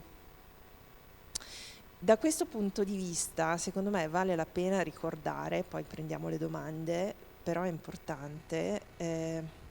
Allora, il libro di Giona viene letto nella festa più sacra dell'ebraismo, che è lo Yom Kippur, che tra l'altro è stato tra il 15 e il 16 settembre, quest'anno è stato da poco. Allora, talvolta si parla della festa dell'espiazione, del pentimento. In realtà la parola ebraica teshuvah vuol dire ritorno. E allora la cosa interessante, che si salda con quello che dicevamo prima, è che, vabbè, chiaramente solo Dio può sapere cosa c'è nel cuore dei niniviti, però il concetto è che per ottenere il perdono, e tra l'altro è molto bello, non viene detto che l'ebreo nel giorno di Yom Kippur in realtà si rivolge a Dio fiducioso che il suo nome verrà di nuovo iscritto nel libro della vita. A me è sempre affascinato questa cosa, no? Come se l'errore, l'allontanarsi, no? Qui si torna alla fiducia, all'original blessing. In realtà tu erri e in qualche modo sei tu che ti costruisci il tuo inferno personale, no? Fiducioso, pentimento, in realtà vuol dire che tu torni su una strada vitale Però la cosa molto bella è che c'è un'enorme enfasi sull'assunzione di responsabilità. Qui devo dire, io sono sempre stata un po' polemica sull'enfasi che il cattolicesimo mette sulla dimensione e sulla gratuità del perdono. Invece loro dicono, no, qui l'idea è proprio che, cioè, è il giorno in cui tu, con le persone vive, saldi tutti i tuoi debiti, se ne hai, chiedi scusa, ti rivolgi a Dio e fai ammenda per le cose che non hai fatto bene, ma tutto in chiave non espiazione, cenere, mortificazione, no, assunzione di responsabilità. Teshuvah, la condizione per avere il perdono nell'ebraismo è che c'è questo ritorno sulla retta via per cui c'è un cambiamento radicale. Cioè tu non è solo una cosa intima, cioè proprio tu cambi i tuoi comportamenti, e io questa cosa l'ho trovata sempre meravigliosa. Poi è chiaro, ripeto, l'ho detto prima, cosa c'è dietro i comportamenti a un livello ancora più profondo, però intanto non è poco. Sposti tutta l'enfasi sul fatto che tu chiedi che ci sia una correzione, e questo già è un buon punto, perché ci sono delle cose irrimediabili, ma che le persone che hanno fatto il male cambino radicalmente, quindi si mettano nella posizione di fare qualcosa di buono e di vitale, e quella è la più grossa approssimazione di giustizia e di speranza che possiamo avere sulla terra, perché a quel punto nella misericordia davvero vincono tutti. Questa è una cosa, poi io ne ho parlato con tante persone che come me hanno avuto a che fare con omicidi, con cose radicali, che sono andate anche in carcere a incontrare le persone che hanno compiuto reati gravi, perché a un certo punto ti rendi conto che l'irrisarcibile è irrisarcibile, è irredimibile. Infatti un'altra cosa si dice, cioè solo Dio può perdonare l'omicida, perché io posso perdonare quello che è stato fatto a me con la morte di mio padre, però chi ha ucciso mio padre se la vede con Dio, con mio padre e con se stesso, perché altrimenti ci facciamo più grandi di quelli che siamo, anche quello è rischioso. Allora è molto bello perché lì di nuovo c'è questa dimensione di speranza. Questa è una cosa che dicono, c'è in un sacco di testi ebraici, ma lo dice anche, io cito una bellissima riflessione della badessa, io non mi ricordo se è Canopi o Canopi, comunque quella del monastero sul lago d'Orta, che ha scritto delle cose meravigliose, e anche lì lei dice, è chiaro che anche lì c'è una dimensione di speranza, e è lì la difficoltà del perdonare se stessi, perché comunque l'assunzione di responsabilità, cioè il sentire la colpa, è qualcosa che ti può annichilire, cioè non ti alzi più, no? Sempre se resti nella tua prospettiva narcisistica, perché non meriti, perché sei imperdonabile, perché non riesci a darti pace in questa cosa che non sei stato come dovevi essere, e come puoi essere amato, no? Se sei questa schifezza che oltretutto ha fatto del male agli altri. E lì invece dice, no, invece in questa responsabilità c'è questo enorme coraggio, prima di tutto di prendere tutte le responsabilità, però di dire, bene, sono qui, posso fare qualcosa di diverso? E la Teshuvah è tutta in questa chiave, e il libro di Giona arriva lì, cioè arriva lì, e giustamente Dio fa, come dire, questa operazione maieutica meravigliosa in cui dice, sono riuscito a farti sentire che cosa mi muove? E allora chiede di nuovo a Giona, allora ti sembra il caso di essere così arrabbiato? E il libro non risponde. E io penso che sia molto giusto che il libro non risponda, perché certe domande meritano di rimanere lì a riposare per tutti noi che ci torniamo, ecco.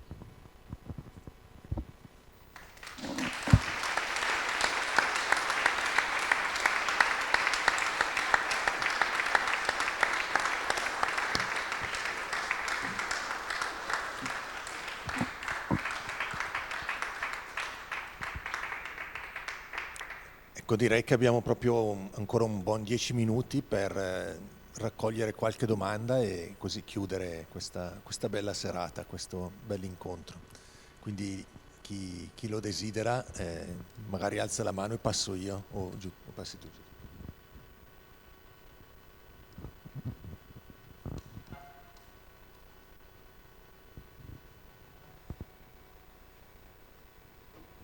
Buonasera.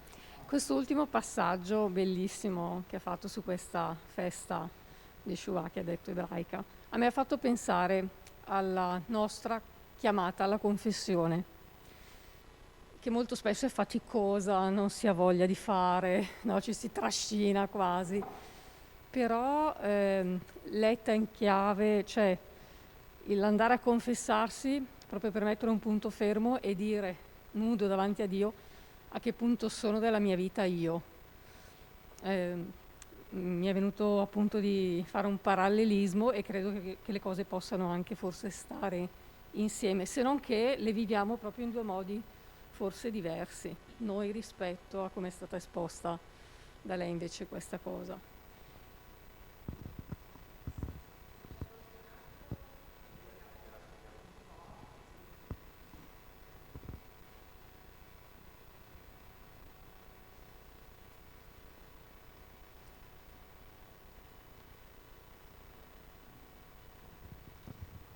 Sono Paolo, anzitutto grazie per la serata, è la prima volta che ritorno in una conferenza di molte fedi in presenza e questo è fondamentale, nel senso che è bello lo schermo, ma vedere, sentire, insomma, e poter anche far così, toccare quello davanti è fondamentale, quindi grazie per questa esperienza, questo ritorno, almeno per me. Subito all'inizio, ma è un po' stato, mi sembra, il tema centrale, questo invito a diventare ciò che si è. Però nello stesso tempo avete usato anche un'altra espressione entrambi, diventa ciò che sei chiamato a essere. Mi sembra che all'interno di questo motivo ci siano tutte e due queste componenti, come se in qualche modo, penso anche alla mia esperienza, io tento di capire chi sono, ma spesso mi accorgo che magari in alcuni segmenti ci sono altri che vedendomi sanno un po' meglio di me come sono e che magari mi chiedono di fare cose che inizialmente io dico, bah, sei matto, assolutamente no. Poi magari scatta quel meccanismo di fiducia, anche al contrario, io sono un insegnante, ogni tanto chiedo agli studenti di fare delle cose che dici, questi diranno sicuramente di no. Poi si fidano e fanno e il fare, il fidarsi ti cambia, ti fa in modo che tu riesci attraverso la relazione con l'altro a conoscere un pezzettino di più te stesso e viceversa, anche le due cose insieme. Quanto appunto è importante in questa via per essere ciò che si è, appunto la capacità di guardarsi dentro e anche la capacità di farsi guardare dall'altro, da chi ci circonda. Grazie.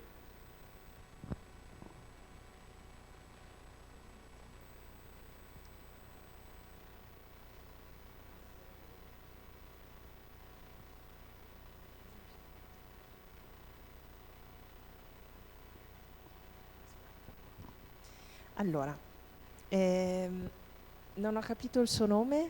Serena. Allora, sarà un pochino, come dire, c'è un punto fondamentale. Allora, nell'assunzione di responsabilità che prevede Yom Kippur, in realtà tu non te la cavi nel confessionale. Cioè tu, allora, la dimensione bella che lei evocava della confessione è un po' anche la dimensione, diciamo, degli esercizi spirituali. C'è un grosso lavoro, così introduciamo anche la risposta a Paolo, no? Di consapevolezza di sé, no? Quindi guardarsi dentro senza finzioni, senza ipocrisie, in qualche modo tirarlo fuori. Però c'è il problema di questa mediazione, no? Cioè è comunque un sacramento, vi può essere somministrato, cioè soltanto un ministro ti può confessare, no? E invece la chiave che è veramente grande dell'assunzione di responsabilità che prevede Yom Kippur è che ti viene che tu devi andare dalle persone che hai offeso, che pensi di aver offeso, che potresti aver offeso, a cui hai fatto un torto. Non è facile confessarsi, non sto dicendo questo, però è molto più difficile affrontare vis-à-vis gli altri. E poi c'è anche questa libertà di dire che comunque a Dio chiedi perdono tu direttamente. Quindi secondo me questa differenza non è banale. Io, diciamo, ho un antico problema con tutta la dimensione, come dire, struttura dell'istituzione Chiesa, perché così, insomma, vabbè, però non è che me la sono inventato io, questo problema con l'intermediazione ha creato tutta una serie di interessanti vicende e guerre nei secoli, quindi è un nodo molto grosso. Però diciamo da un punto di vista psicologico, qui la cosa grossa è come il perdono, cioè c'è una dimensione molto incarnata, molto pratica, cioè ti viene proprio chiesto, bene, bene, non basta che ti penti, piangi, ti converti e dici le Ave Marie. No, fai, teshuvah, devi cambiare nel mondo. È questo che è bello. E questo mi porta alla risposta a Paolo. E allora, cito a memoria, comunque nel Cammino dell'uomo Buber scrive, non puoi che cominciare da te stesso. Io ci penso spesso, io poi sono una contemporaneista, cioè studio tendenzialmente vicende terribili, no? Però mi è capitato spesso di pensare, cavoli, tutti i grandi percorsi religiosi, spirituali, sapienziali, no? Dicono sempre che tu devi cominciare dal tuo interno per il cambiamento, no? Quindi ogni vera rivoluzione può partire solo dal cuore dell'uomo. L'unica cosa che abbiamo potere di cambiare siamo noi stessi, anche in questo mondo che ci sovrasta, ci terrorizza. Secondo me un motivo comunque per non arrenderti mai ce l'hai, che tu comunque te stesso ti puoi cambiare un pochino, puoi fare un po' meglio, poi non basta per salvare tutto il mondo, però tu non lo sai il cambiamento che tu fai, che ricaduta ha poi a cascata sulle altre persone. Comunque Buber lo dice benissimo, perché bisogna cominciare da sé, ma non per finire con se stessi. Cosa quanto me attuale, perché è una cosa che devo dire, non so se mi diverte o mi spaventa o mi fa arrabbiare, è che oggi in qualche modo anche tanti percorsi che in realtà nascono per essere una via alla conoscenza di sé, a questo cambiamento profondo per cui poi noi possiamo essere diversi nel mondo, che siano i ritiri, la spiritualità, la meditazione, eccetera, eccetera, in realtà ormai ricadono come nel wellness, sono come una cosa di benessere per cui ombelicale, cioè l'idea non è quella.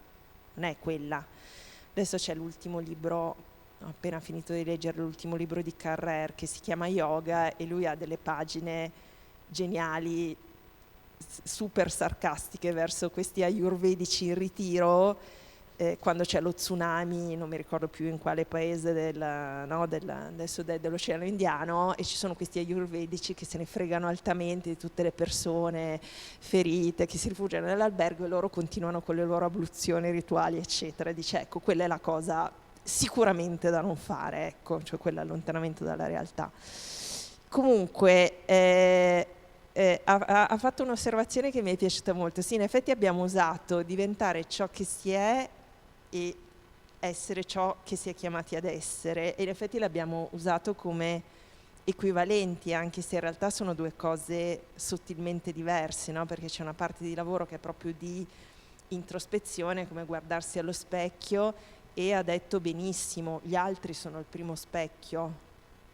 Io penso, e ogni tanto quando una persona mi irrita veramente tanto, ho imparato che devo contare fino a 10, non basta, devo contare fino a 100 e poi devo aprire come una stanzetta in cui cominciare e dire mi devo prendere un po' di tempo perché devo riuscire a capire che cosa c'è in quella persona che mi irrita così tanto, perché evidentemente è qualcosa che ho dentro io e non riesco ancora a vederlo se glielo proietto addosso in questo modo, no? E lì si scoprono cose interessanti, perché comunque lo specchio che ci danno gli altri e anche la prova che è sempre stare in mezzo agli altri, no? Perché un'altra cosa, no, che oggi sono in voga, no? I ritiri, la cosa, vai nella cascina, nel posto fighissimo, eccetera, però poi il punto è che quello che riesci a acquisire, no, in serenità, in introspezione, in equilibrio, poi portalo nella quotidianità, no, di questo mondo poi impazzito in cui ci si divide in questo momento su tutto, eccetera. Quindi è molto interessante, però il punto è che in realtà,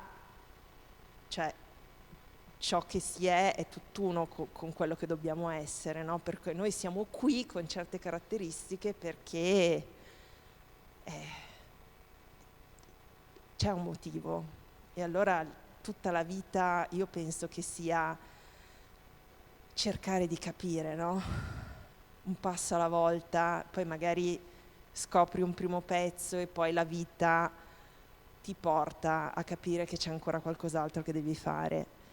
E lei è un'insegnante e la cosa interessante è che in realtà quando sei perso, sei fiducia, e se veramente ti chiedi sempre, cioè come dire, se sei aperto, sei dentro questa cosa che tu vuoi capire cosa, vuoi dare un senso fondamentale, per me è dare un senso alla propria vita, capire questa cosa, no? Perché io sono qui, no? Non è la cosa che ci chiediamo tutti, poi magari smettiamo di chiedercela perché fa abbastanza paura, però in realtà è una domanda che riempie la vita, no? Perché sono qui, cosa posso fare, cosa devo fare? E in realtà gli incontri, le cose che gli altri ti fanno fare sono cruciali, cioè tante cose noi le capiamo per una serie di coincidenze.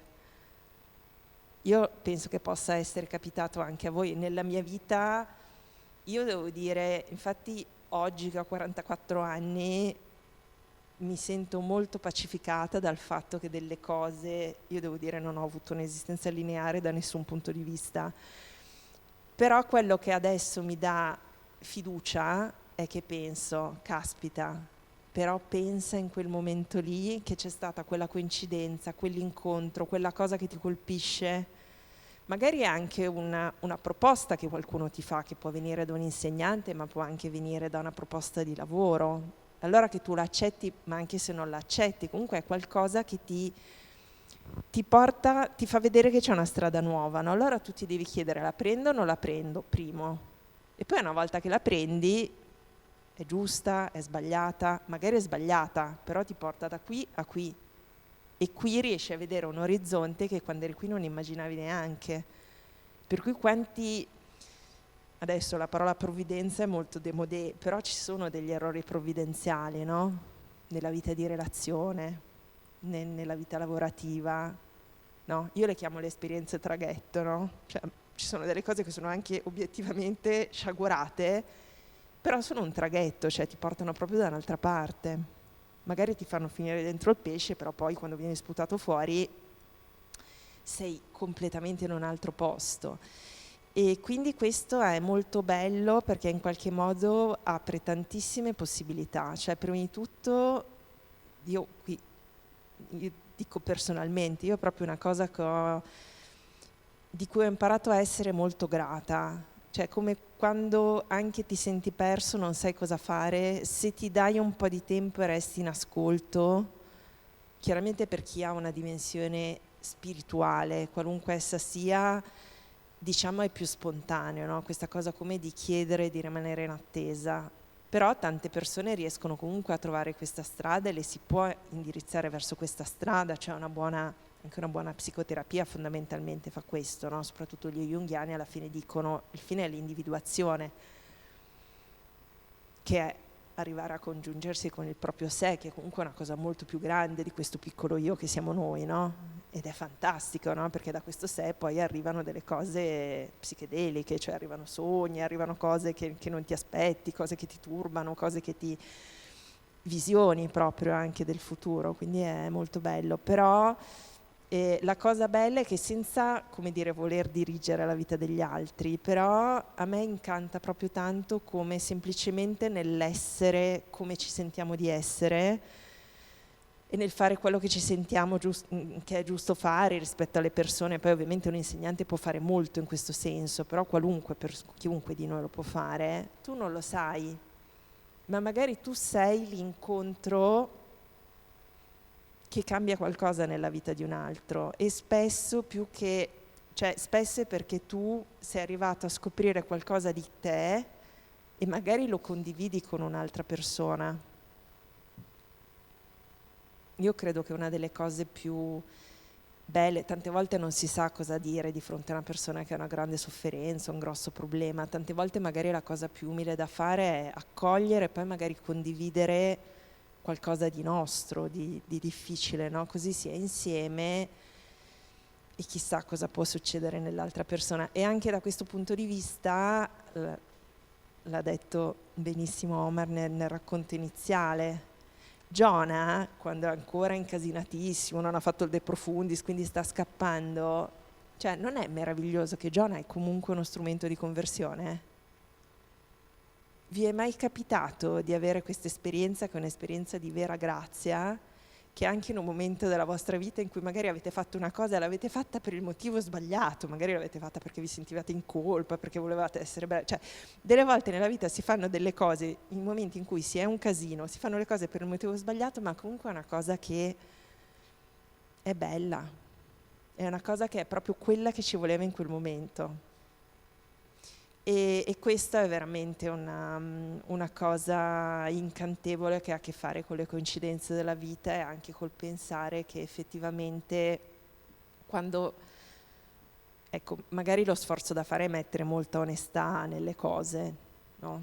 Sia quando ce la fai a fare qualcosa ma anche quando non ce la fai, no? Oppure, perché in realtà non sappiamo mai cosa succede, no? Alla fine Giona è veramente un profeta, prima di saperlo, perché tutti i marinai si convertono, non solo, ma oltretutto innesca anche un momento di grande umanità, perché loro fanno di tutto per non buttarlo in mare. Cioè, cosa sono 5 righe? Ma c'è un mondo dentro quella cosa, quindi...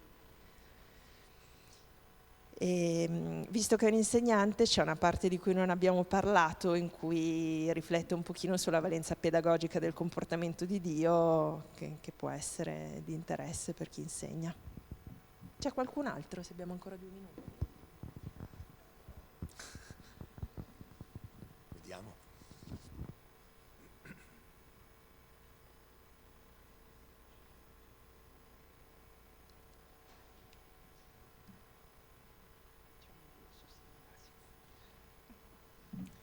Poi non si può ovviamente dire tutto, quindi il libro c'è la possibilità di acquistarlo, perché questo passaggio sulla valenza pedagogica, sull'agire pedagogico di Dio è davvero molto affascinante. 5 punti individua Benedetta, che è lo stile educativo di Dio nei confronti di Giona. Niente, voglio chiudere con un passaggio io non lo saprò dire, Gershom Scholem, che è questo autore che ha scritto anche lui un libro su Giona, il rapporto con la giustizia, perché il libro di Giona si chiude con una domanda. Quindi è un finale aperto con una domanda. E c'è questo piccolo passaggio di Scholem che dice: la domanda è un ciclo infinito. Cioè la sua risposta, perché poi appunto la domanda è un ciclo infinito, perché anche la risposta che tu dai ti riporta alla domanda.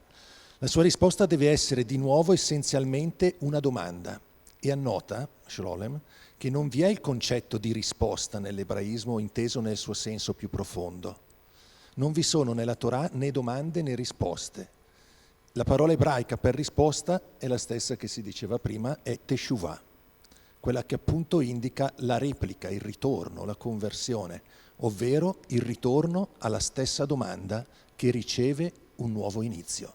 Ecco, io credo che allora chiudere con una domanda e riportarci all'inizio della vicenda, quasi a ripercorrerla noi, la vicenda di Giona, e come iniziavamo, dire parla a noi perché parla di noi. E quindi è un'apertura a un rimettersi continuamente in gioco.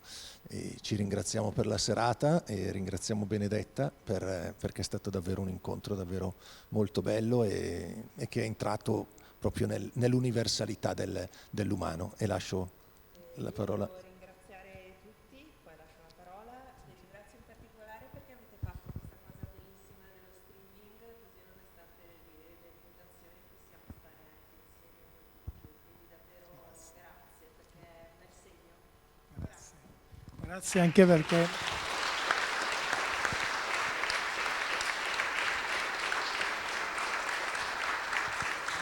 in realtà lo streaming funziona, ce lo dite in tanti, siete in tantissimi, ogni sera che vedete quello che viene fatto in presenza. Io ricordo solo che domani sera alle 20:45 avremo in streaming, unicamente online, il dialogo con Edith Bruck, quindi questa donna straordinaria, poetessa, scrittrice, deportata ad Auschwitz, sopravvissuta ad Auschwitz, e un dialogo con Paolo Rodari, giornalista di Repubblica, quindi 20:45 domani sera vi potete collegare dai siti, dei canali social di Molte Fedi.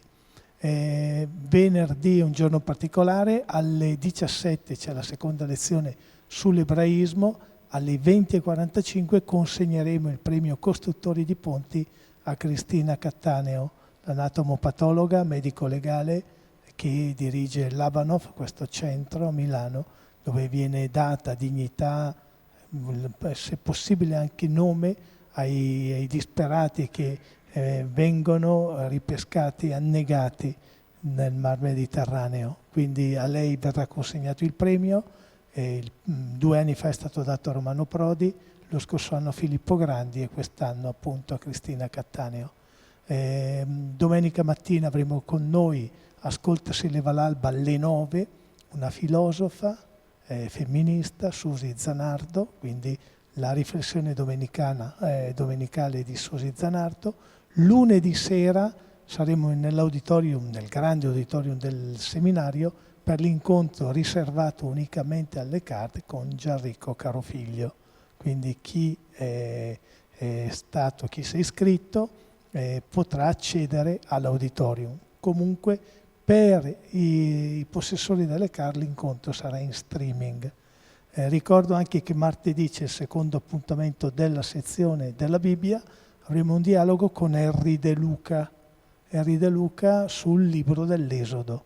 Quindi stavolta appunto ragioneremo, Omar ragionerà con Henry De Luca solo online. Il venerdì prossimo, permettetemi di ricordare anche la presenza di Benedetta, faremo un ragionamento sul tema della giustizia riparativa dentro una storia dolorosa, evidentemente, che è quella, avremo con noi Agnese Moro e Adriana Faranda. Quindi il tema dell'incontro, tutto il percorso sofferto, doloroso della giustizia riparativa, un incontro con loro nella chiesa di Loreto. Voi tenete d'occhio il sito, alle 7 del mattino partono le iscrizioni, le lamentele sono tantissime, ma i posti quest'anno sono davvero pochi, quindi ce le prendiamo tutte le lamentele, però appunto la benedizione dello streaming permette di arrivare nelle case anche di chi non può accedere ai nostri incontri. Io ringrazio di cuore la comunità di San Fermo, Omar, e davvero per la prima volta a Molte Fedi Benedetta Tobagi è stato un incontro appunto come il libro, molto intimo, che è entrato dentro con molta finezza nelle pieghe, delle storie di ciascuno, quindi partendo da Giona in realtà stasera abbiamo parlato tanto di noi, quindi grazie di cuore. Fuori sono i libri e se noi rispettiamo anche i limiti del distanziamento è possibile anche farli firmare. Grazie a tutti e buonanotte, arrivederci.